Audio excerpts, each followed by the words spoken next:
Hare Krishna. Start. చేశారులేండి మాతాజీ. Okay okay మాతాజీ. హరే కృష్ణ మాతాజీ. ఈ రోజు మనము ప్రకృతి త్రిగుణములు అని ఈ చాప్టర్ గురించి తెలుసుకుందాం. 14వ అధ్యాయము భగవద్గీతలోని 14వ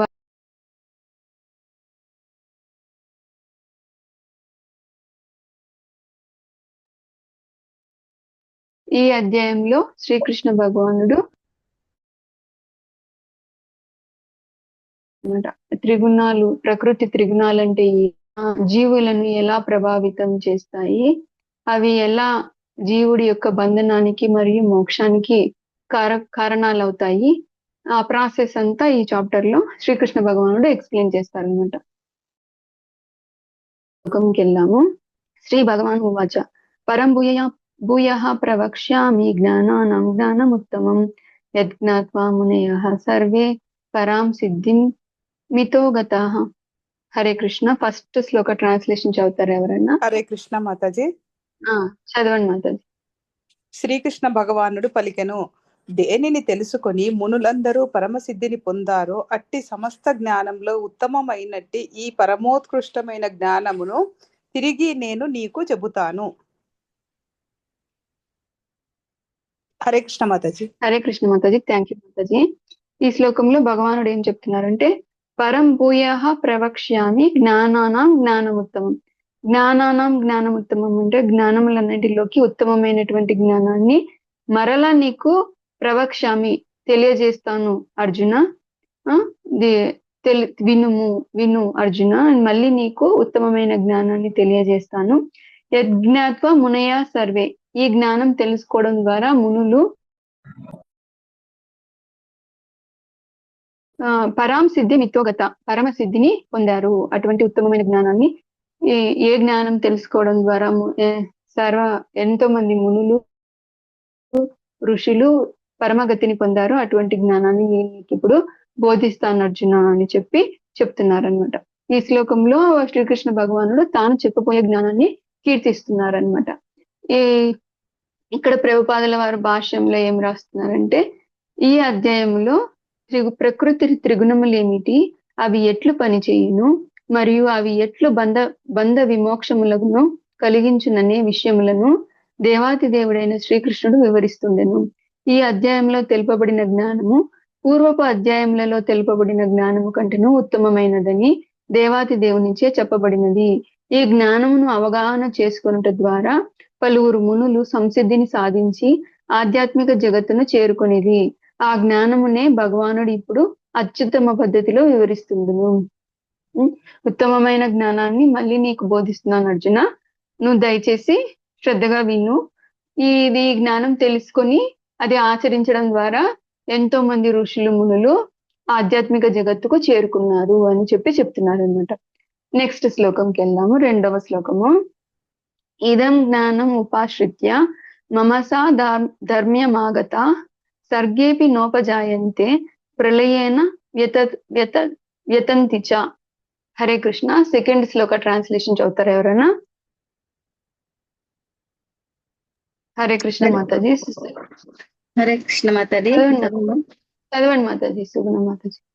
ఈ జ్ఞానమునందు స్థిరముగా నిలుచుట ద్వారా మనుజుడు నా దివ్యత్వము వంటి దివ్యత్వమును పొందగలడు. ఆ విధముగా ప్రతిష్ఠితుడై అతడు సృష్టి సమయమున జన్మింపడు లేదా ప్రళయ సమయమున పొందడు. హరే కృష్ణ మాతాజీ. హరే కృష్ణ మాతాజీ. థ్యాంక్ యూ మాతాజీ. ఈ శ్లోకంలో శ్రీకృష్ణ భగవానుడు అటువంటి జ్ఞానాన్ని ఆచరించడం ద్వారా మనకి ఎటువంటి లాభం, ఎటువంటి ఫలితం కలుగుతుంది అనేది కూడా చెప్తున్నారంట.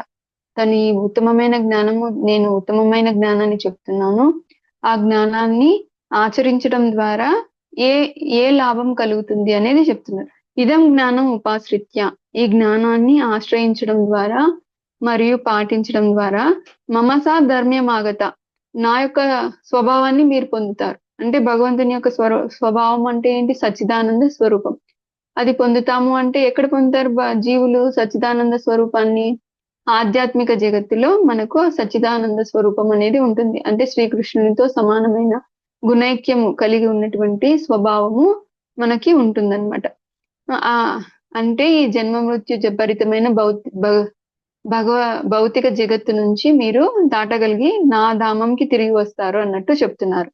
సర్గేపి నోపజాయంతే. సర్గే అంటే సృష్టి. సృష్టి సృష్టించే ఈ సృష్టి జరిగేటప్పుడు మళ్ళీ మీరు జన్మించరు. ప్రళయేన వ్యతంతిచ. ప్రళయ కాలంలో మీరు వ్యత చెందరు. అంటే సృష్టి జరిగేటప్పుడు జన్మించాల్సిన అవసరం లేదు, ప్రళయ కాలంలో వ్యత చెందాల్సిన అవసరం లేదు.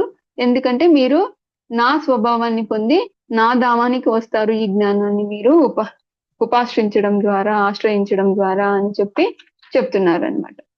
శ్రీల ప్రభుపాదులు ఈ భాష్యంలో ఏం రాస్తున్నారంటే, నిజమునకు ఈ భౌతిక జగత్తులో భౌతిక వైవిధ్యం ఉన్నట్లే ఆధ్యాత్మిక జగత్తులోనూ వైవిధ్యం ఉండును.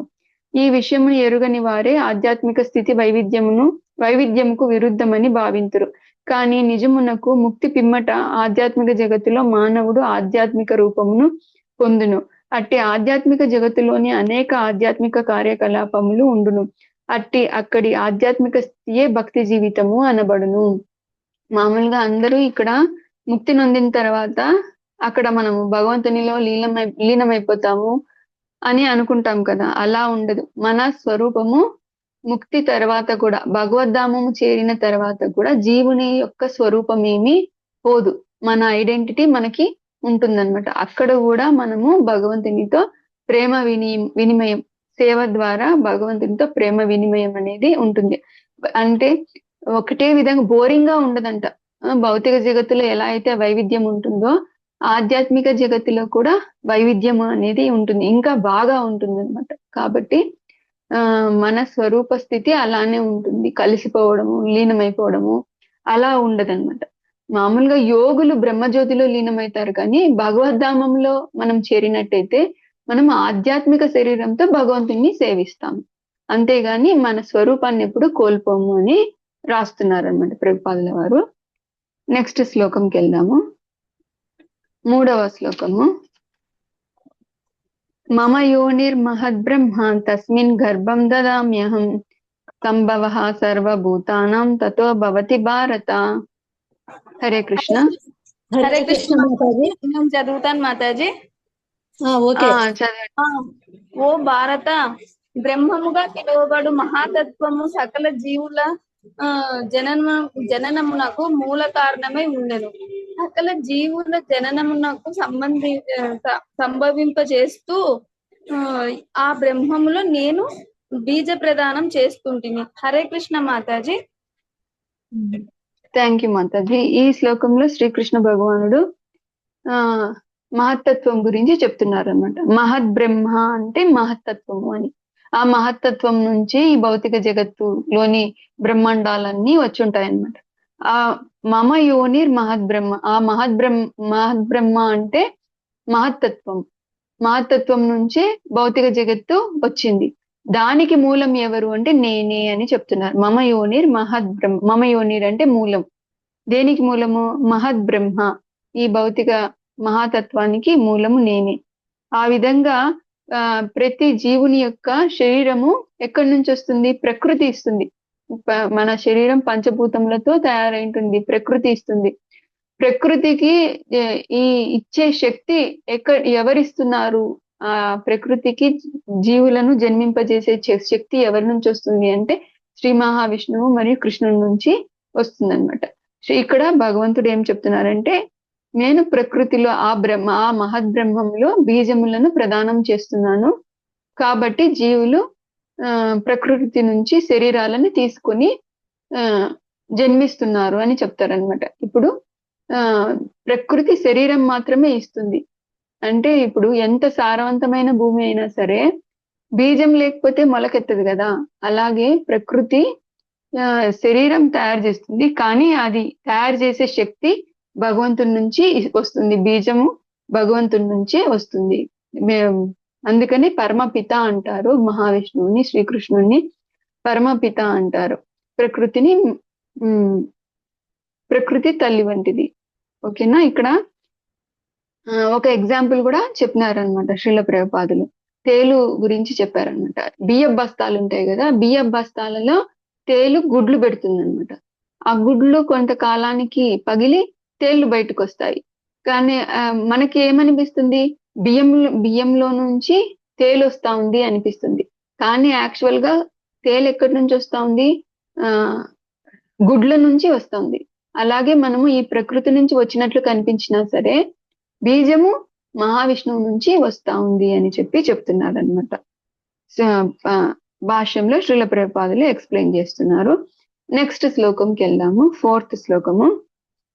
సర్వయోనిషు కౌంతేయ మూర్తయ సంభవంతియ తాసాం బ్రహ్మమయో మహద్యోనిర్ అహం బీజ ప్రదప్తిత.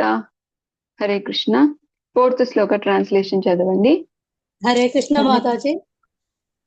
చదవండి మాతాజీ. ఓ కౌంతేయ, సమస్త జీవజాతులు ఈ భౌతిక ప్రకృతిలో జన్మించుట ద్వారానే ఉత్పన్నమయ్యేనని నేనే బీజ ప్రదాతనైన తండ్రినని ఎరగవలెను. హరే కృష్ణ మాతాజీ. థ్యాంక్ యూ మాతాజీ. ఇక్కడ ఏమంటున్నారంటే సర్వయోనేషు కౌంతేయ, సమస్త జీవులు, సర్వజీవులు, ఈ చరాచర జీవులన్నీ కూడా, ఈ భౌతిక జగత్తులోని చరాచర జీవులు, కొన్ని కదిలేటివి ఉంటాయి, కొన్ని కదలని ఉంటాయి, అన్ని కూడా మొత్తం ఎన్ని రకాల జీవజాతులు ఉన్నాయి భౌతిక జగత్తులో? ఎవరైనా చెప్తారా? లక్షల జీవరాశులు మాతాజీ. 84 లక్షల జీవజాతులు. 84 లక్షల జీవరాశులు ఉన్నాయి. వాటన్నిటికీ ఎవరు మూలము అంటే శ్రీకృష్ణ భగవాను బీజ ప్రదానం చేస్తున్నారు. తద్వారా భౌతిక ప్రకృతి వారికి శరీరాలను ఇస్తా ఉంది అని చెప్పి చెప్తున్నారనమాట. ఇక్కడ ప్రభుపాదుల వారు భాష్యంలో కూడా ఏం రాస్తున్నారంటే, సారాంశం ఏమనగా జీవులు భౌతిక ప్రకృతి గర్భంలో బీజ రూపంలో ఉంచబడుదురు. సృష్టి కాలమున తమ పూర్వ కర్మలను అనుసరించి వివిధ రూపములతో వారు బయటకు వచ్చెదురు. ఎప్పుడైతే ఈ సృష్టి జరుగుతుందో అప్పుడు ఈ బ్రహ్మాండము ఫామ్ అవుతుంది కదా. కారణోదక సాయి విష్ణువు, 3 పురుషావతారాలు ఉంటాయి మనకి. కారణోదక సాయి విష్ణువు, గర్భోదక సాయి విష్ణువు, క్షీరోదక సాయి విష్ణువు అని 3 పురుషావతారాలు. దాంట్లో మహావిష్ణువు అంటే కారణోదక సాయి విష్ణువు. ఆయన కారణ సముద్రంలో పడుకొని ఉంటారు, యోగ నిద్రలో ఉంటారు. ఒక్కసారి ఆయన గాలి వదిలినప్పుడు అతని స్వేద రంధ్రాలు ఎన్నైతే ఉంటాయో అన్ని బ్రహ్మాండాలు, ఒక్కొక్క స్వేద రంధ్రం నుంచి ఒక్కొక్క బ్రహ్మాండం అనేది బయటకు వస్తుంది అనమాట. ఎన్ని బ్రహ్మాండాలు అని అంటే మనం లెక్క చెప్పలేము, కొన్ని కోట్లు ఉంటాయి. ఆ ఒక్కొక్క బ్రహ్మాండంలోకి మరియు ఈ కారణోదక సాయి విష్ణువు మరి ఎక్స్పాండ్ అవుతారనమాట. ఎలా అవుతారంటే గర్భోదక సాయి విష్ణువు లాగా ఒక్కొక్క బ్రహ్మాండంలోకి ఎంటర్ అవుతారనమాట. ఆ గర్భోదక జలాలలో గర్భోదక సాయి విష్ణువు శేషతల్పం మీద పడుకొని ఉంటారు. లక్ష్మీదేవి పాదసేవ చేస్తా ఉంటుంది. ఆ గర్భోదక సాయి విష్ణువు యొక్క నాభి కమలం నుంచి బ్రహ్మదేవుడు జన్మిస్తాడనమాట. ఆ బ్రహ్మదేవుడు మరి తిరిగి పునఃసృష్టి చేస్తారు. ఫస్ట్ సృష్టి చేసేది గర్భోదక సాయి విష్ణువు, కారణోదక సాయి విష్ణువు. దాన్ని మళ్ళీ పునఃసృష్టి చేసేది బ్రహ్మదేవుడు అనమాట. మళ్ళీ ఆ గర్భోదక సాయి విష్ణువు నుంచి మరి ఇంకొక ఎక్స్పాన్షన్ ఏంటి అంటే క్షీరోదక సాయి విష్ణువు. ఆయన పరమాత్మ రూపంలో ప్రతి ఒక్క అణువులో, ప్రతి ఒక్క జీవి హృదయంలో పరమాత్మ లాగా మొత్తము ఆవరించి ఉంటారు. మనం తెలుసుకున్నాం కదా, ముందు చాప్టర్ లో పరమాత్మ గురించి చెప్పుకున్నాము. మొత్తం ఈ జగత్తు మొత్తము ఆవరించి ఉంటారు అని చెప్పుకున్నాం కదా. అలా ఇప్పుడు ఇది ఫామ్ అయిన తర్వాత, భౌతిక జగత్తు ఫామ్ అయిన తర్వాత భగవంతుడు తన చూపు ద్వారా ఈ ప్రకృతి గర్భంలో బీజములను ప్రదానం చేస్తారనమాట. చూపు ద్వారా ప్రదానం చేస్తారు. ముందు అధ్యాయాల్లో అది వచ్చింది. అదే విధంగా ఇక్కడ ఏం రాస్తారంటే సారాంశం ఏమనగా జీవులు భౌతిక ప్రకృతి గర్భంలో బీజ రూపంలో ఉంచబడతారు. ఎప్పుడైతే సృష్టి జరుగుతుందో అప్పుడు వాళ్ళ కర్మానుసారము, వాళ్ళ కోరికలను బట్టి, పూర్వజన్మ కర్మలను బట్టి వాళ్ళు వాళ్ళ కోరికలను అనుభవించుకోవడానికి ఎటువంటి దేహం అయితే వాళ్ళకి సరిపోతుందో అటువంటి దేహాన్ని ప్రకృతి వాళ్ళకి ఇస్తుంది అని చెప్పి చెప్తున్నారు అనమాట.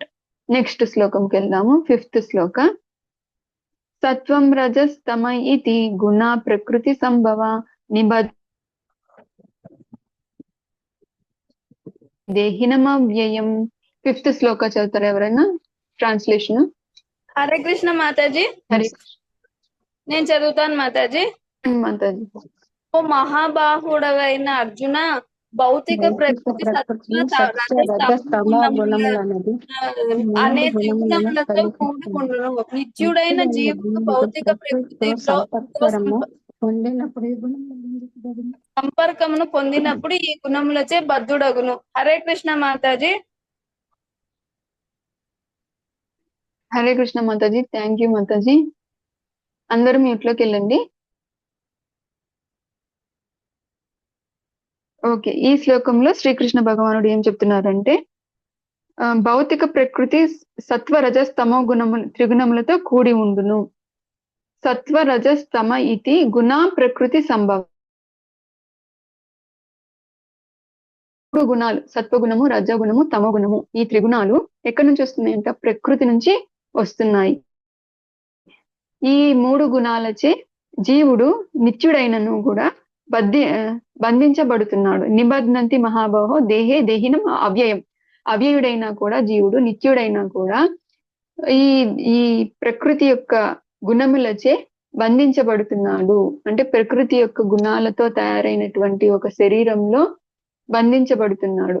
మరి ఈ జీవుడు ఏం చేస్తున్నాడు లోపల ఈ శరీరంలో అంటే, మన కోరికలను అనుసరించి, మనకు పలానా కోరికలు ఉంటాయి. మనం చనిపోయేటప్పటికి కొన్ని కోరికలతో చనిపోతాం. కొన్ని పనులు చేసింటాం. వాటిని బట్టి, మనము చేసిన పనులను బట్టి, అంటే మన కర్మ ఫలాలను బట్టి, మళ్ళీ ఇంకొకటి మన కోరికలను బట్టి ప్రకృతి ఒక దేహాన్ని ఇస్తుంది అనమాట. ఆ దేహము సత్వ రజస్ తమో గుణాలతో తయారై ఉంటుంది. ఆ దేహం ఆ సత్వ రజస్ తమో గుణాలను బట్టి ఒక దేహం వచ్చి ఉంటుంది కదా, ఆ దేహంకి కొన్ని లక్షణాలు ఉంటాయి అన్నమాట. ఆ లక్షణాల లాగానే అతను నడుచుకుంటాడు. ఇప్పుడు మరి ఈ లోపల ఉన్న జీవుడు ఏం చేస్తున్నాడు? మరి ఆత్మ ఏం చేస్తుంది అంటే, ఈ లక్షణాల ద్వారా ఏ పనులైతే చేస్తాడో ఆ పనుల వల్ల ఒక్కొక్కసారి ఆ పనుల ఫలితంగా ఒక్కొక్కసారి సుఖం వస్తుంది, ఒక్కొక్కసారి కష్టం వస్తుంది అనమాట. సుఖాన్ని దుఃఖాన్ని అనుభవిస్తా ఉంటాడు అందరి లోపల. ప్రకృతి శరీరాన్ని ఇస్తే ఆ శరీరం చేసే పనుల వల్ల వచ్చే ఫలితాలను జీవుడు సుఖము కష్టము రూపంలో అనుభవిస్తుంటాడు. అదే ఈ శ్లోకం యొక్క సారాంశము. జీవులు, ఒకసారి శ్రీల ప్రభుపాదుల సారాంశంలో రాసినది చూడండి. జీవులు వివిధ ప్రకృతి గుణముల అనుసరించి వివిధ రకముల దేహములను కలిగి ఉండుట చేత ఆ గుణములను అనుసరించియే వారు వర్తించుదురు. అదే వివిధ రకములైన సుఖ దుఃఖములకు కారణము. మనకి సత్వగుణం ఎక్కువగా ఉంటే సత్వగుణంలో పనులు చేస్తాం మనము. సత్వగుణంలో పనులు చేస్తే మంచి ఫలితాలు వస్తాయి.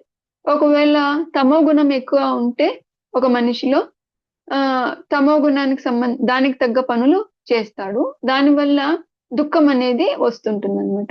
అంటే వారి గుణాలను బట్టి వాళ్ళు బిహేవియర్ అనేది ఉంటుంది, వాళ్ళ పనులు అనేటివి ఉంటాయి. ఆ పనులను బట్టి జీవుడు కష్టాన్ని సుఖాన్ని అనుభవిస్తా ఉంటాడు అని చెప్తున్నారు అనమాట భగవానుడు. నెక్స్ట్ శ్లోకంకి వెళ్దాము. ఇప్పుడు గుణాల చేతనే బంధించబడుతున్నాడు అని చెప్తున్నారు కదా భగవంతుడు. అవి ఎలా బంధిస్తాయి? సత్వగుణంలో ఎలా బంధిస్తుంది? రజోగుణము మా జీవుని ఎలా బంధిస్తుంది? తమో గుణంలో ఉండే వ్యక్తిని తమో గుణము ఎలా బంధిస్తుంది అనేది నెక్స్ట్ 6, 7, 8 శ్లోకాల్లో శ్రీకృష్ణ భగవానుడు చెప్తారనమాట. తత్ర సత్వం నిర్మలత్వాత్ ప్రకాశకం అనామయం సుఖ సంగేన బధ్నాతి జ్ఞాన సంగేన చానగా.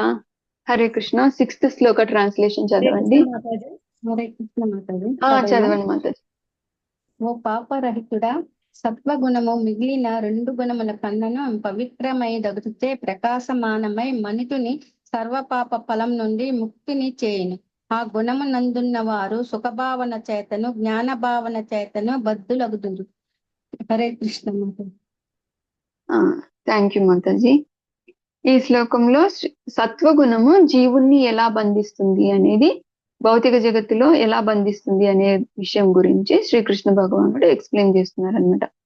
తత్ర సత్వం నిర్మలత్వాత్, సత్వగుణంలో ఉండే వాళ్ళు మిగతా రజోగుణంలో తమో గుణంలో ఉండే వాళ్ళ కంటే కూడా నిర్మలము అంటే ప్యూర్, అంటే ఆ పవిత్రమైన జీవితాన్ని గడుపుతా ఉంటారన్నమాట. అంటే పాపపు పనులు కాకుండా పవిత్రమైన జీవితాన్ని గడుపుతా ఉంటారు. అలాగే ప్రకాశకము అంటే ప్రకాశవంతం అన్నమాట. అంటే జ్ఞానం ఉంటుంది వాళ్ళకి. ఎవరికి? సత్వగుణంలో ఉండే వాళ్ళకి జ్ఞానం అనేది ఉంటుంది. ఏ పని చేయడం ద్వారా, ఏది మంచి పని, ఏది చెడ్డ పని, ఏ పని చేయడం ద్వారా మనకి ఇబ్బంది కలుగుతుంది, ఏ పని చేయకూడదు అనేది వాళ్ళకి జ్ఞానం అనేది ఉంటుంది. కాబట్టి వాళ్ళు తమో గుణంలో ఉండే పనులు ఇట్లాంటివన్నీ మానేస్తారనమాట. ఆ విధంగా వాళ్ళ మనసు అయితే ఏమి, వాళ్ళ బుద్ధి అయితే ఏమి, వాళ్ళ లక్షణాలు అయితే ఏమి ప్రకాశవంతంగా అంటే జ్ఞానంతో కూడుకొని ఉంటాయన్నమాట. మరి అనామయం అంటే వాళ్ళు ఇంకా చేసేటివి మంచి పనులే కాబట్టి పాప ఫలితం అనేది ఉండదు. ఎప్పుడైతే పాప ఫలితం అనేది ఉండదో కష్టం కూడా ఉండదు వాళ్ళకి. కష్టం లేదంటే సుఖం ఉన్నట్టే కదా. అంటే వీళ్ళు ప్యూర్గా లైఫ్ ని లీడ్ చేస్తారు, జ్ఞానంతో ఉంటారు. అదే విధంగా పాప ఫలితం అనేది ఉండదు, కష్టం అనేది ఉండదు. నెక్స్ట్ లైన్ లో ఏం చెప్తున్నారు? సుఖ సంగేన బధ్నాతి జ్ఞాన సంగేన చానగా. మరి వీళ్ళు ఎలా బంధించబడతారు? సుఖ భావనం అనేది ఉంటుందన్నమాట వాళ్ళకి, జ్ఞానం ఎక్కువగా ఉంటుంది. అంటే ఇప్పుడు పెద్ద పెద్ద సైంటిస్టులు, గొప్ప తత్వవేత్తలు ఎగ్జాంపుల్ గా తీసుకోండి. వాళ్ళు జ్ఞానం అనేది బాగా ఉంటుంది, వాళ్ళకి పెద్ద పెద్ద పొజిషన్స్ లో ఉంటారు.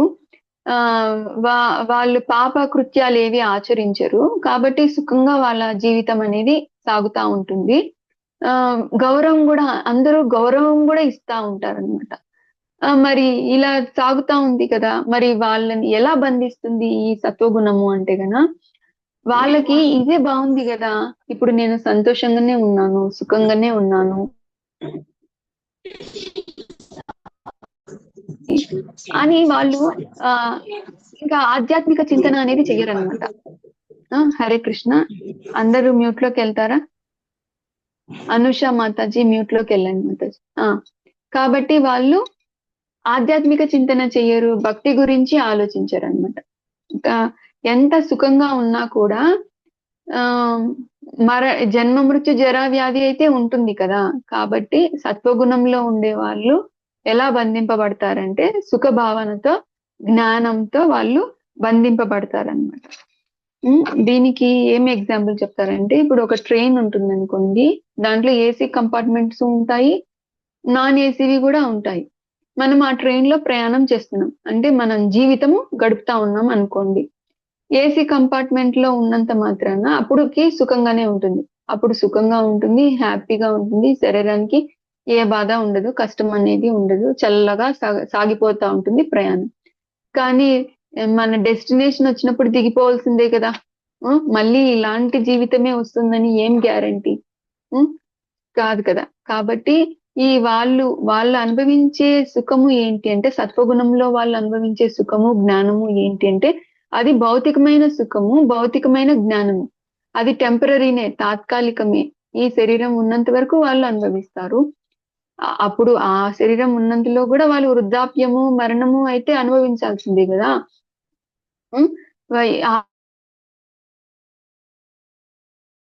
ఆధ్యాత్మికమైన సుఖం కాదది. కాబట్టి సత్వగుణం కూడా మనల్ని బంధిస్తుంది అని చెప్పి ఇక్కడ ప్రభుపాదుల వారు ఏం చెప్తున్నారంటే, జీవుడు అటువంటి వాళ్ళు ఏమవుతారంట, జీవుడు పదే పదే తత్వవేత్తగా, విజ్ఞానవేత్తగా లేదా కవిగా జన్మించుటకు అవకాశంను పొందవచ్చును. అట్లు నిరంతర జనన మరణములచే ప్రతికూల పరిస్థితుల్లో చిక్కుకోవలసి వచ్చును. కానీ భౌతిక ప్రకృతి మాయ చేత అతడు అట్టి జీవితము సుఖకరమని భావించును. ఈ జనన మరణాలనే ప్రతికూల పరిస్థితులు అతను ఎదుర్కోవాల్సి వస్తుంది. కానీ ఆయన ఈ ప్రకృతి మాయ చేత సుఖ జీవితం సుఖ భావనను అనుభవిస్తూ దాన్ని అర్థం చేసుకోలేదు అని చెప్పి ప్రేపాదుల వారు రాస్తున్నారు. ఏదైనా సరే సత్వగుణంలో ఉన్నా సరే అది కూడా టెంపరరీనే, ఆ సుఖం అనేది టెంపరరీనే. కాబట్టి సత్వగుణంలో ఉండే వాళ్ళు కూడా భక్తి చేయాల్సిందే. భక్తియుక్త సేవ చేస్తేనే మనము ఈ త్రిగుణ అన్నమాట. నెక్స్ట్ శ్లోకంకి వెళ్దాము. 7th శ్లోకము. రజో రాగాత్మకం. ఇప్పుడు రజోగుణము జీవుల్ని ఎలా బంధిస్తుంది అనేది చెప్తున్నారు. రజో రాగాత్మకం విద్ధి తృష్ణా సంగ సముద్భవం తన్ని బధ్నాతి కౌంతేయ కర్మ సంగేన దేహినాం.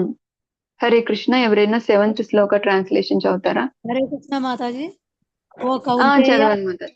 ఓ కౌంతేయ, రజోగుణము అపరిమితమైన కోరికలు మరియు ఆకాంక్షల నుండి ఉద్భవించును.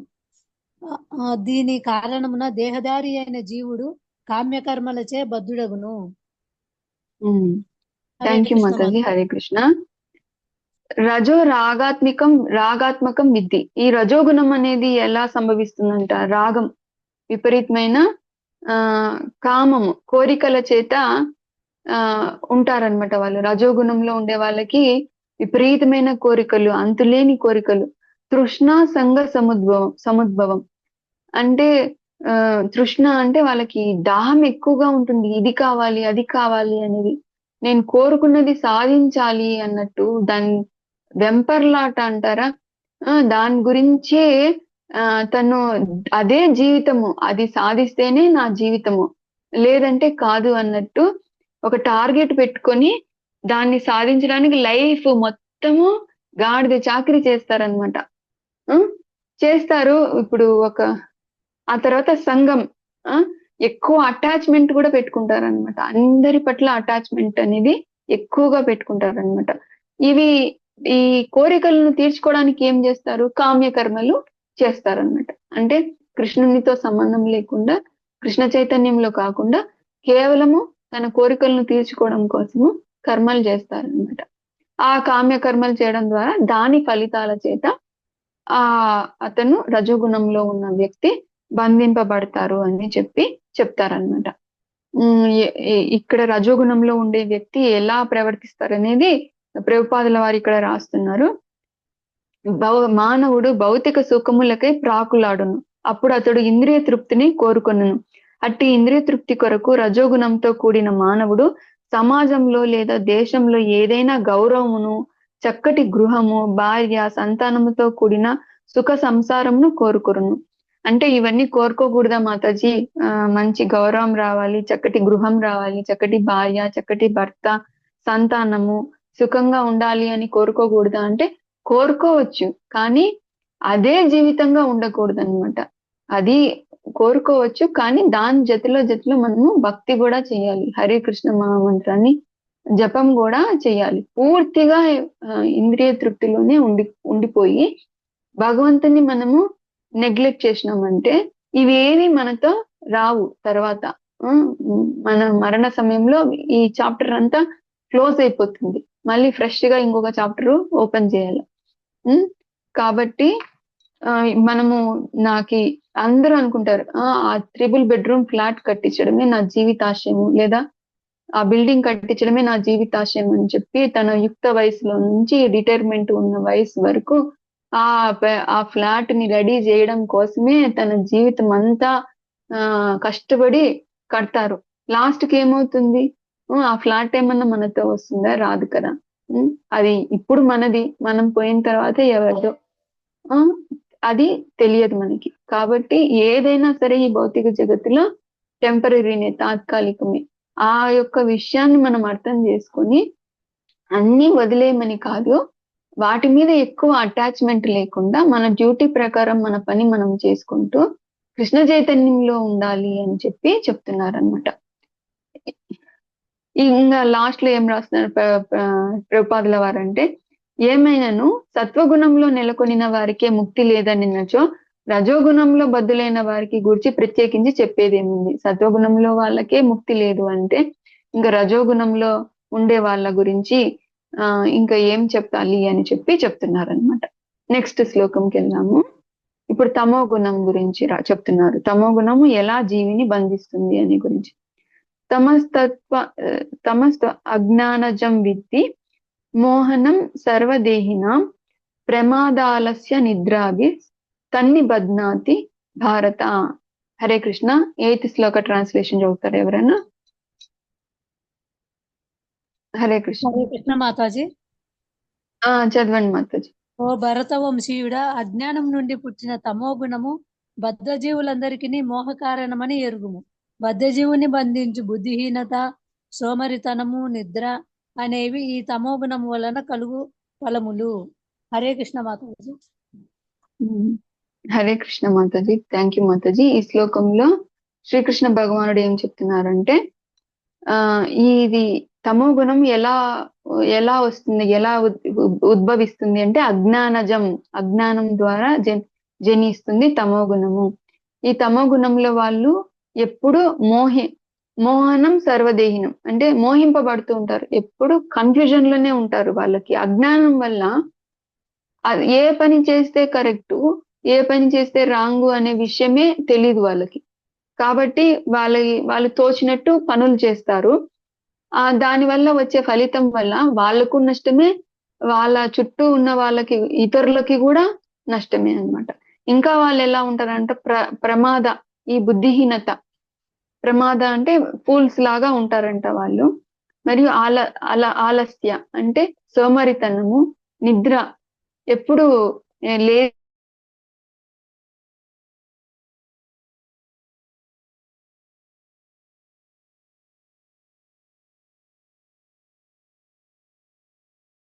చెప్తున్నారు.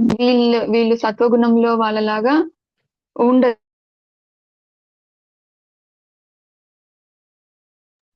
వాయిస్ వినపడడం లేదు మాతాజీ.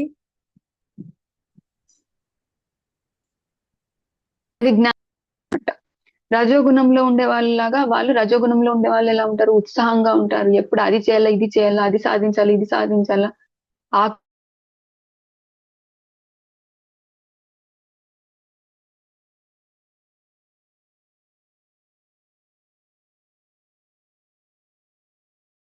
ఎప్పుడు సోమరితనారు, నిద్రావస్థలో ఉంటారు, మత్తుగా ఉంటారు, బుద్ధిహీనతగా ఉంటారన్నమాట.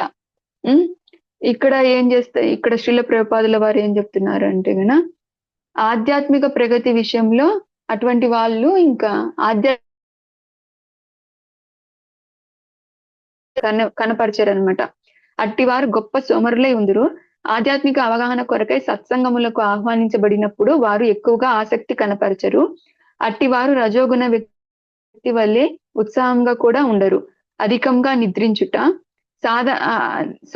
అధికంగా నిద్రిస్తారంట. మామూలుగా సాధారణంగా ఒక వ్యక్తికి 6 గంటల నిద్ర చాలు అని చెప్తారన్నమాట. వీళ్ళు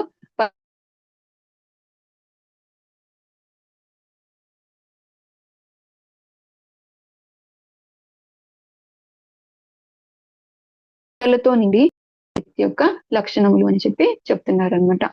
మొత్తానికి ఈ భౌతిక జగత్ యొక్క గుణాలు ఏంటివి? సత్వగుణము, రజోగుణము, తమో గుణము.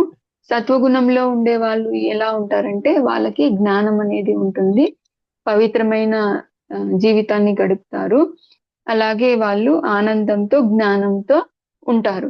అదే రజోగుణంలో ఉండే వాళ్ళు ఎలా ఉంటారంటే వాళ్ళకి విపరీతమైన కోరికలు ఉంటాయి, అత్యాశ ఉంటుంది, స్వార్థం ఎక్కువగా ఉంటుంది, స్వార్థపూరిత చింతనలు చేస్తూ ఉంటారు. వాళ్ళు ఎవరేమైపోతే నాకేంటి, నా కోరిక తీరాలి అనే భావన ఎక్కువగా ఉంటుంది.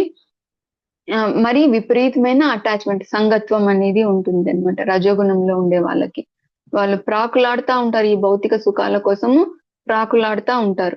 ఇంకా తమో గుణంలో ఉండే వాళ్ళు ఎలా ఉంటారంటే అజ్ఞానంతో ఉంటారు, బుద్ధిహీనతతో ఉంటారు, తర్వాత సోమరులుగా ఉంటారు, నిద్రావస్థలో, మత్తులో ఎప్పుడు అలా ఉంటారు అని చెప్పి చెప్తున్నారు అనమాట. నెక్స్ట్ శ్లోకంకి వెళ్దాము. 9th శ్లోకము. సత్వం. ఇక్కడ ఈ శ్లోకంలో శ్రీకృష్ణ భగవానుడు 9th శ్లోకంలో సారాంశం అనేది చెప్తున్నారనమాట. कारयति रजः कर्माणि भारत జ్ఞానమావృత్య తు తమః ప్రమాదే సంజయత్యుత. హరే కృష్ణ. 9th శ్లోక ట్రాన్స్లేషన్ చదువుతారా ఎవరన్నా? మాతాజీ నేను చదువుతాను మాతాజీ. ఓ భారత, చదవండి. సత్వగుణము ఒకరిని సుఖముకు బంధించును, రజోగుణము ఒకరిని కామ్యకర్మలతో బంధించును, తమో గుణము జ్ఞానమును కప్పివేసి ఒకరిని బుద్ధిహీనతతో బంధించు. హరే కృష్ణ మాతాజీ. థ్యాంక్ యూ మాతాజీ. ఈ శ్లోకంలో భగవానుడు ఏం చెప్తున్నారంటే మొత్తము సారాంశం చెప్తున్నారు. పైన 3 శ్లోకాలది. సత్వగుణంలో ఎలా బంధింపబడతాడు? సుఖభావనతో బంధింపబడతాడు. రజోగుణంలో ఎలా బంధింపబడతాడు? కామ్యకర్మలచే బంధింపబడతాడు. తమో గుణంలో ఎలా బంధింపబడతాడు? బుద్ధిహీనతతో బంధింపబడతాడు అని చెప్తున్నారు అనమాట. మీకు ఇంతకు ముందు మనం చిన్నప్పుడు 3 చేపల కథ అనేది ఒకటి తెలుసు, చదువుకున్నాం కదా. చిన్న 5th క్లాస్లోనో 6th క్లాస్లోనో చదివింటాం 3 చేపల కథ అని. అది ఈ గుణాల గురించే ఉంటుంది అనమాట. ఆ 3 చేపల కథ ఏంటి అంటే ఒక సరస్సులో 3 చేపలు స్నేహితులుగా ఉంటాయన్నమాట. అవి ఏంటివి అంటే సుమతి, కాలమతి, మందమతి అని 3 చేపలు ఉంటాయన్నమాట. సుమతి అంటే అది చాలా తెలివిగా ఉంటుంది. ముందే ప్రమాదాన్ని పసిగట్టి ముందే దానికి తగ్గ చర్యలు తీసుకొని హ్యాపీగా లైఫ్ ని లీడ్ చేస్తూ ఉంటుంది. కాలమతి ఎలా అంటే కొంచెం ఓవర్ కాన్ఫిడెన్స్ అనమాట. అంటే రెండో చేపకి ఓవర్ కాన్ఫిడెన్స్. ఏదైనా కష్టం వచ్చినప్పుడు అప్పుడు చూసుకుందాంలే, ఇప్పటి నుంచి ఏం ఆలోచించాలా అని అనుకుంటుంది. ఇంకా మూడో చేప అయితే ఎవరైనా ఏం చేయగలుగుతారనండి అని ఆ భావనలో ఉంటుందన్నమాట. ఒకసారి ఈ మూడు ఇట్లా సరస్సులో ఉంటే అక్కడికి చేపలు పట్టే వాళ్ళు వస్తారనమాట. వచ్చి వాళ్ళలో వాళ్ళు మాట్లాడుకుంటా ఉంటారు. ఏమని మాట్లాడతారంటే రేపు వచ్చి ఈ సరస్సులో ఈ కొలనులో చేపలు పట్టాలి మనము అని మాట్లాడుకుంటారు అనమాట. ఆ మాటలు ఎవరు వింటారు అంటే ఈ సుమతి చేప, ఫస్ట్ చేప వింటుందన్నమాట. దీన్ని మిగతా 2 చేపల దగ్గరికి వెళ్ళి చూడు ఇట్లా వాళ్ళు చేపలు పట్టే వాళ్ళు రేపు వచ్చి చేపలు పడతారని చెప్పి అంటా ఉంటే నేను విన్నాను, మనం ఇక్కడ నుంచి వెంటనే తప్పించుకోవాలి అని అంటుందన్నమాట సుమతి చేప, ఫస్ట్ చేప. మిగతా 2 చేపలు కాలమతి చేప, మందమతి చేప ఏమంటారంటే, కాలమతి ఏమంటుందంటే వాళ్ళు వచ్చినప్పుడు వాళ్ళు చేపల నెట్టేసి వల వేసి పట్టినప్పుడు అప్పుడు ఆలోచిస్తానులే, నేను ఉపాయం ఆలోచిస్తాను అని అంటుందన్నమాట. అప్పుడు ఇంకా మూడో చేప మందమతి చేప ఏమంటుంది అంటే వస్తే ఏమైతుందిలే, ఏం చేస్తారు వాళ్ళు నన్ని అని అట్లా ఆలోచిస్తుంది అనమాట. ఇంకా ఈ ఫస్ట్ చేప సుమతి చేప ఏం చేస్తుందంటే వీళ్ళతో నమ్ముకుంటే వీళ్ళతో ఉంటే నాకు ప్రాబ్లం వస్తుంది అని చెప్పి ఆ సరస్సుకి ఒక చిన్న పాయ ద్వారా నదికి కనెక్షన్ ఉంటది అనమాట. ఆ పాయ ద్వారా ఆ ఫస్ట్ చేప నదిలోకి వెళ్ళిపోతుంది, హ్యాపీగా సేఫ్ గా నదికి చేరుకుంటుంది. నెక్స్ట్ డే ఏమైతుంది అంటే వాళ్ళు వస్తారు, చేపలు పట్టే వాళ్ళు వస్తారు, వల వేస్తారు అనమాట. వల వేస్తే ఈ 2 చేపలు మిగతావి చిక్కుకుంటాయి. ఏది కాలమతి, మందమతి అనే 2 చేపలు చిక్కుకుంటాయి అనమాట. అయ్యో చెప్పినట్టే జరిగింది, ఇప్పుడు ఏం చేయాలా అని చెప్పి ఆ 2వ చేపకి కొంచెము సమయస్ఫూర్తి ఉంటుందన్నమాట. ఏం చేస్తుంది ఆ కాలమతి అంటే చచ్చిపోయినట్టు పడుకునేస్తుందని, చచ్చిపోయినట్టు పడిపోతుంది అనమాట. అది పడిపోగానే అది చూసి చేపలు పట్టే వాళ్ళు ఈ చేప చచ్చిపోయింది అని చెప్పి దాన్ని తీసేసి మళ్ళీ ఆ సరస్సులోనే పడేస్తారనమాట. అంటే చచ్చిపోయిన చేపల్ని పట్టుకోరు వాళ్ళు. అలా ఎప్పుడైతే సరస్సులో పాడేగానే అది వెంటనే స్విమ్ చేసుకుంటా ఆ పాయ ద్వారా అది కూడా నదికి చేరుకుంటుంది అనమాట. ఈ మందమతి చేప వచ్చి వలలో చిక్కుకున్నానని చెప్పి పైకి కిందికి ఎగురుతా ఉంటుంది అనమాట. ఎగురుతా ఉంటే అది చూసి తప్పించుకోవడానికి ట్రై చేస్తున్నావా అని చెప్పి పెద్ద కర్ర తీసుకొచ్చి దాన్ని కొడతాడు. అది అప్పుడు చచ్చిపోతుంది అనమాట. అంటే ఇక్కడ సుమతి అంటే ఇది సత్వగుణంలో ఉంటుందంటే, అంటే ఎక్కువ ప్లానింగ్ ఉంటుంది, మంచి ప్రవర్తనతో ఉంటుంది, విజయాన్ని సాధిస్తుంది.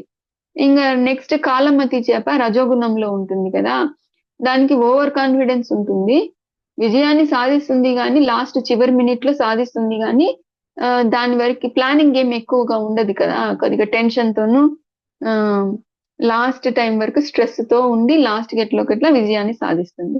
ఈ మందమతికి ఇంకా అది కన్ఫ్యూజన్ లో ఉంటుంది, అసలు ఏం చేయాలో తెలీదు, మత్తులో ఉంటుంది, కాబట్టి ఆ విజయం అనేది దొరకదు అని చెప్పి చెప్తారనమాట. అది 3 చేపల కథ సారాంశము. నెక్స్ట్ శ్లోకంకి వెళ్దాము. 10th శ్లోకము.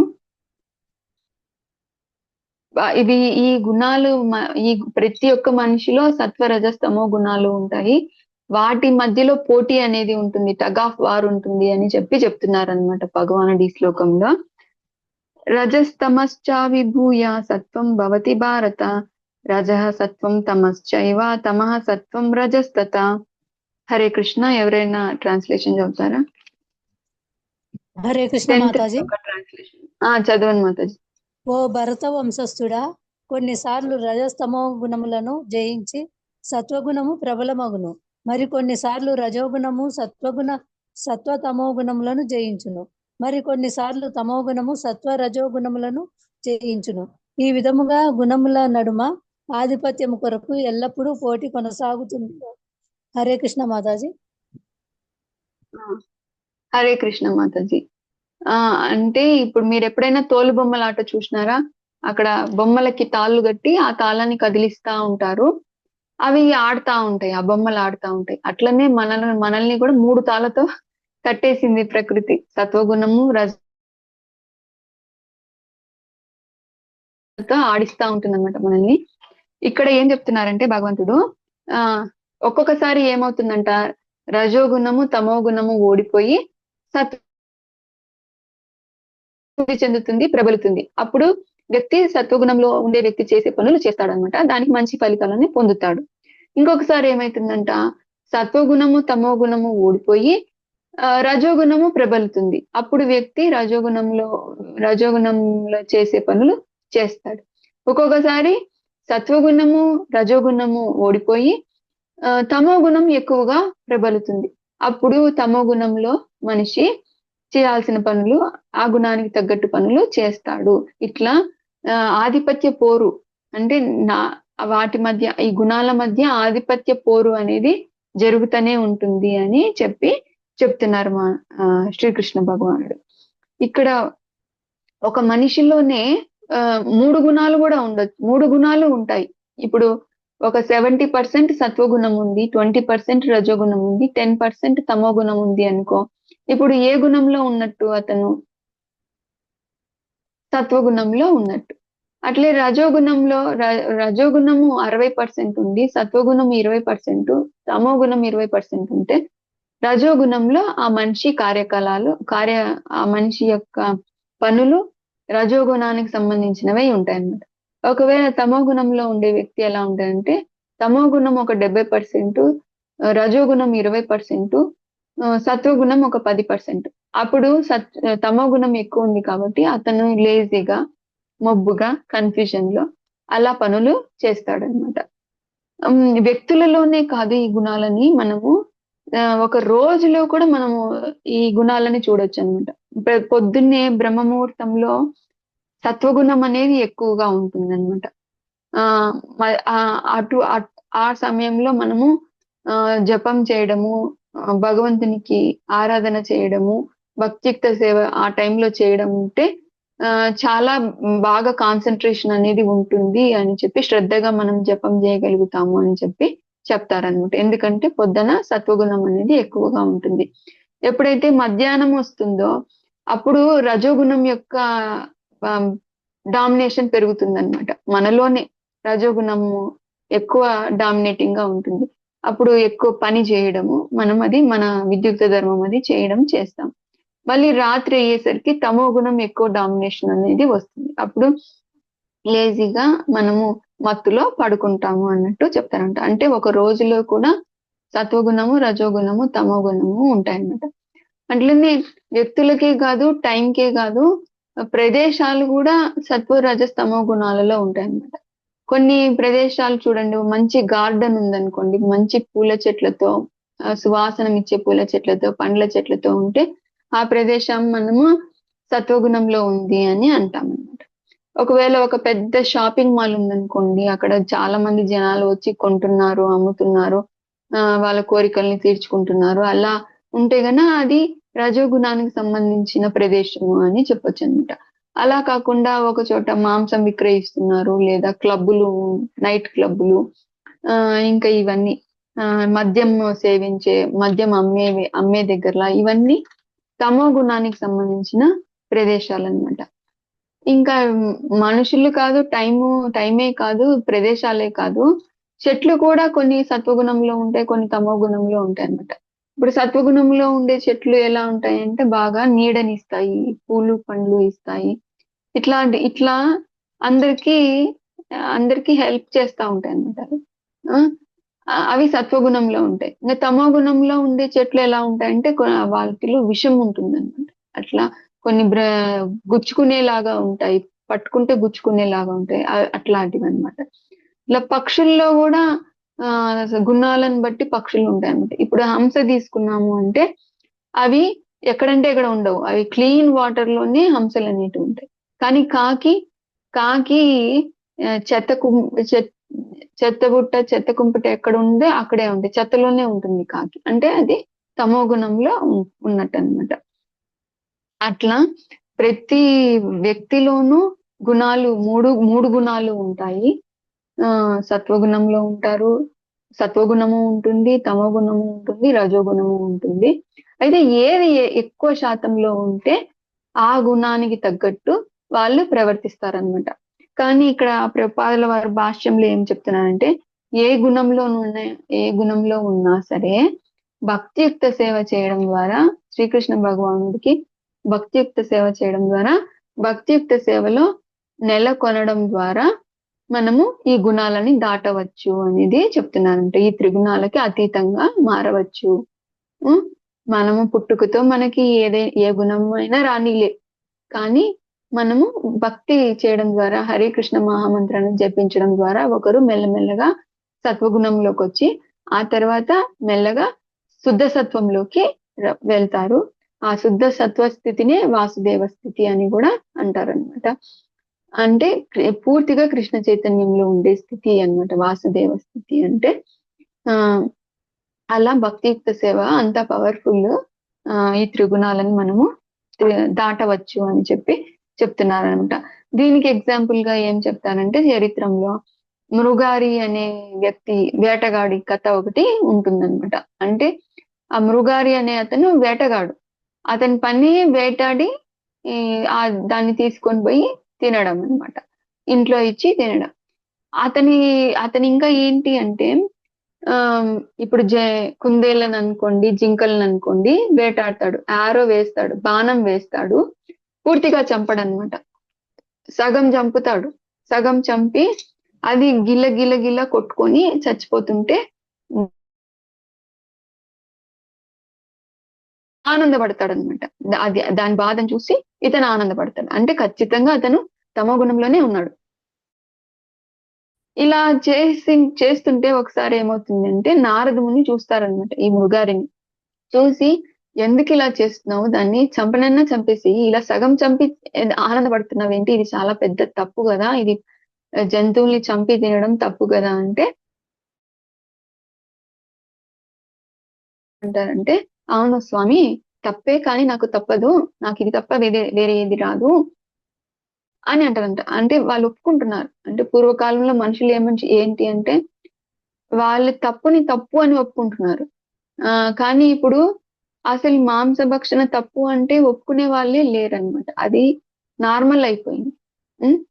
సరే, ఇట్లా అప్పుడు నారద ముని మృగారికి ఒక విషయం అడుగుతారనమాట. సరే, నువ్వు ఇదంతా చేస్తున్నావు, ఎవరి కోసం చేస్తున్నావు అంటే నా భార్య పిల్లల్ని పోషించడం కోసము నేను చేస్తున్నాను అని కదా అంటే అవును పాపమే, కానీ నాకు తప్పదు కదా అని అంటాడు అనమాట మృగారి. అంటే అయితే పోయి అడుగు, మీ ఇంట్లో మీ భార్యని అడుగు, నీకు ఇది పాపం వస్తుంది కదా, దాంట్లో వాళ్ళు ఏమైనా షేర్ తీసుకుంటారేమో, వాళ్ళు కొంచెం పాపాన్ని వాళ్ళు అనుభవిస్తారేమో కదా, ఎందుకంటే వాళ్ళ కోసమే చేస్తున్నాను అంటున్నావు కదా, పోయి అడుగు అని చెప్తారనమాట నారదముని. చెప్తే గన సరే నేను అడుగుతాను అని చెప్పి మృగారి ఇంటికి పోయి వాళ్ళ భార్యతో అడుగుతారంటే, చూడు నేను రోజు ఇట్లా జంతువుల్ని కొట్టి మీకు తీసుకొని వస్తున్నాను కదా, మీ కడుపు నింపుతున్నాను కదా, మరి నాకు ఎంతో పాపం అనేది వస్తుంది కదా, నా ఈ పాప కృత్యం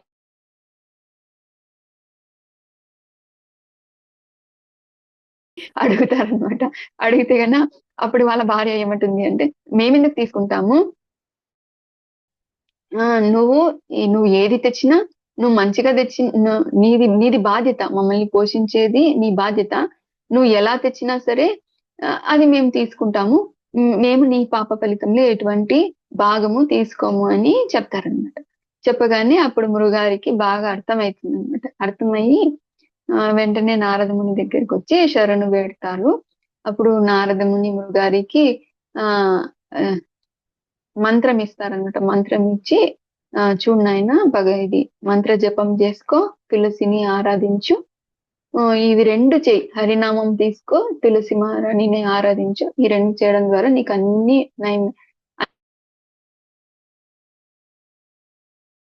అని చెప్తారనమాట. ఆ తర్వాత కొన్ని రోజులకి ఆయన ఇంకా వేటాడడం మానేస్తారనమాట. కానీ ఇతను మంచిగా మారిపోయినాడని చెప్పి, ఇతను సాధువుగా మారిపోయినాడని చెప్పి అందరూ అతనికి ఫుడ్ తీసుకొని వచ్చి ఇచ్చేవాళ్ళు అనమాట. ధాన్యం గింజలు అన్ని తీసుకొని వచ్చి ఇచ్చేవాళ్ళు. అలా గడిచిపోయేది అతనికి. ఏ రోజు ఏ లోటు రాలేదనమాట. తర్వాత కొన్ని రోజులకి నారద ముని వస్తారనమాట. ఆ దారిలో పోతా ఉంటే గురుగారు చూస్తారనమాట.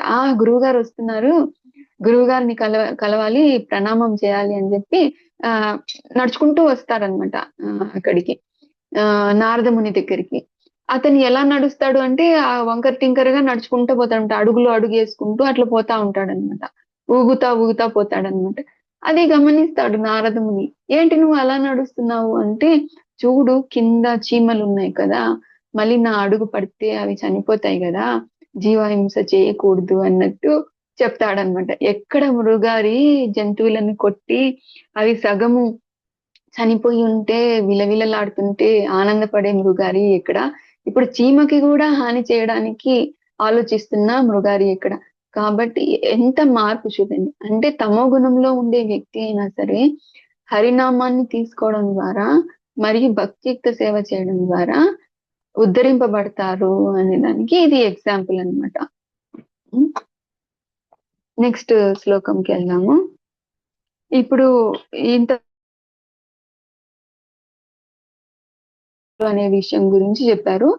ఈ 11, 12, 13 శ్లోకాలలో సత్వగుణంలో ఉండే వ్యక్తుల యొక్క లక్షణాలు ఎలా ఉంటాయి, వాళ్ళు ఎలా ఉంటారు, రజోగుణంలో ఉండే వ్యక్తుల యొక్క లక్షణాలు, వాళ్ళ క్యారెక్టర్ ఎలా ఉంటుంది, తమో గుణంలో ఉండే వ్యక్తుల యొక్క క్యారెక్టర్ ఎలా ఉంటుంది అనేది చెప్తారనమాట. 11th శ్లోకంకి వెళ్దాము. సర్వద్వారేషు దేహేస్మిన్ ప్రకాశ ఉపజాయతే జ్ఞానం యదా తదా విద్యా వివృద్ధం సత్వమిత్యుత. హరే కృష్ణ. 11వ శ్లోకం ట్రాన్స్లేషన్ చదువుతారా ఎవరన్నా? 11th శ్లోక. హరే కృష్ణ మాతాజీ. దేహంలోని 11th శ్లోకం చదవండి మాతాజీ. దేహంలోని ద్వారములన్నీ జ్ఞానంచే ప్రకాశవంతమైనప్పుడు సత్వగుణపు వృద్ధి అనుభూతికి వచ్చును. హరే కృష్ణ మాతాజీ. దేహంలోని సత్వగుణము వృద్ధి అనుభూతికి వచ్చును అంటే ఇక్కడ శ్రీకృష్ణ భగవానుడు ఏం చెప్తున్నారంటే, సర్వద్వారేషు దేహేస్మిన్ ప్రకాశం ఉపజాయతే. సత్వగుణము వృద్ధి చెందినప్పుడు, సత్వగుణం పెరిగినప్పుడు సర్వద్వారాలు, ఈ దేహంలో ఉండే సర్వద్వారాలలో ప్రకాశం అనేది వస్తుంది అని చెప్తున్నారనమాట.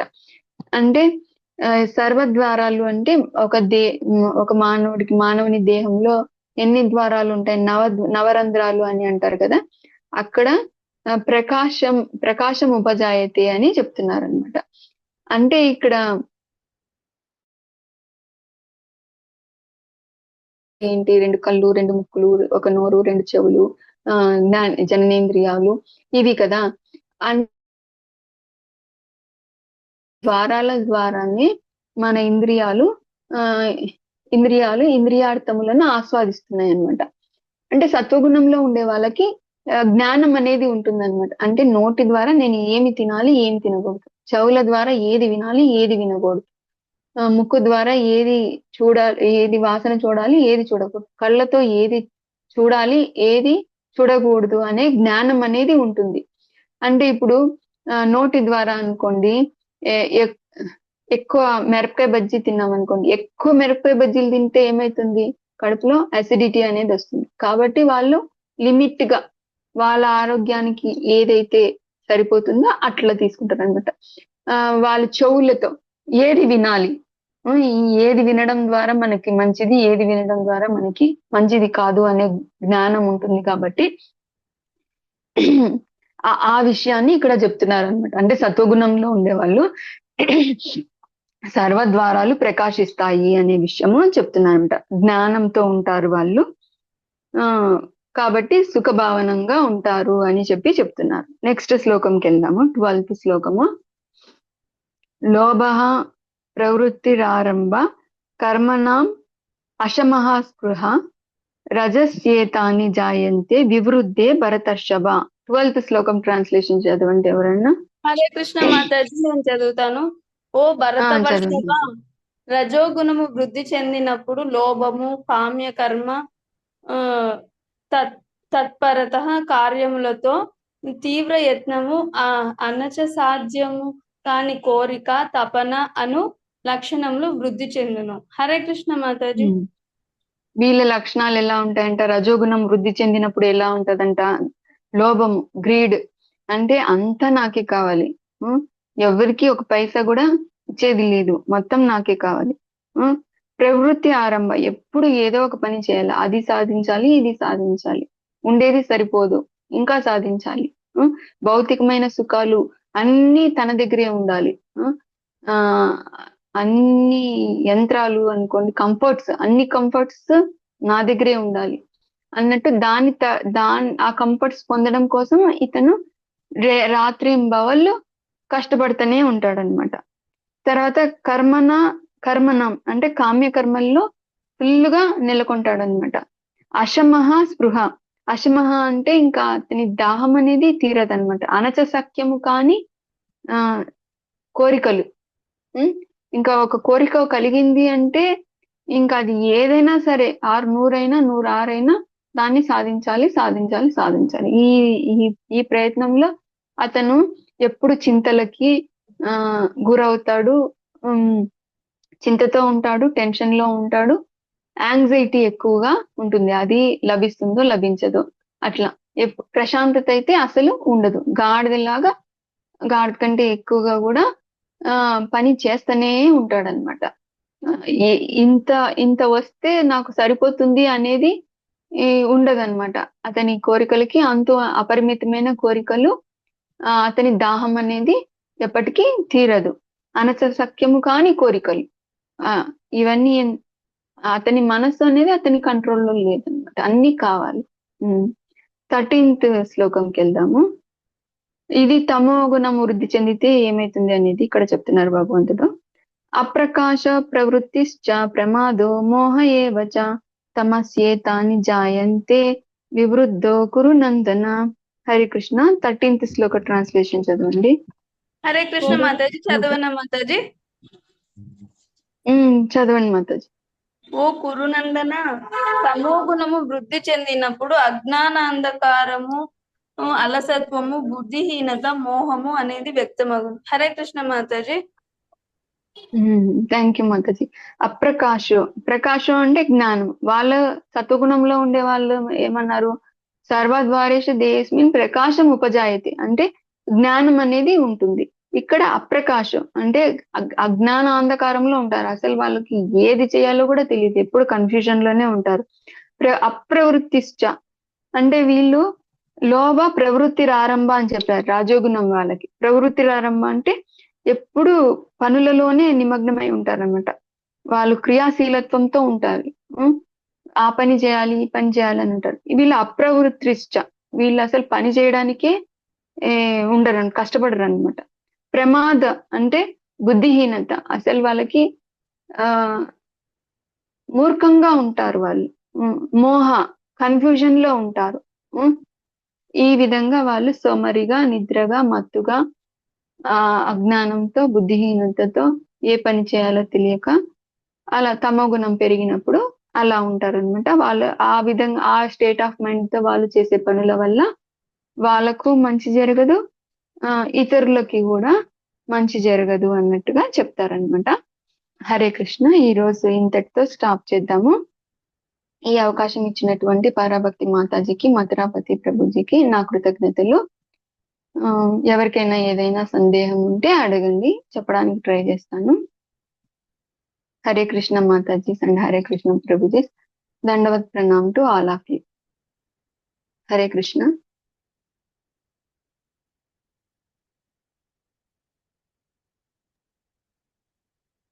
ఎవరికి ఏ డౌట్ లేదు అంటే ఒకసారి హరే కృష్ణ మహామంత్రం చెప్పి క్లాస్ ఎండ్ చేద్దాము. హరే కృష్ణ కృష్ణ కృష్ణ హరే హరే, హరే రామ రామ రామ హరే హరే. వాంఛాకల్పతరుభ్యశ్చ కృపా సింధుభ్యేవ చ పతితానాం పావనేభ్యో అనంత కోటి వైష్ణవ వృంద की जय. श्रील प्रभुपाद की जय. पतित पावन गुरु महाराज की जय. नामाचार्य श्रील हरिदास ठाकुर की जय. हरे कृष्ण माता जी. हरे कृष्ण माता ప్రణామాలు మాతాజీ. హరే కృష్ణ మాతాజీ. हरे कृष्ण माता.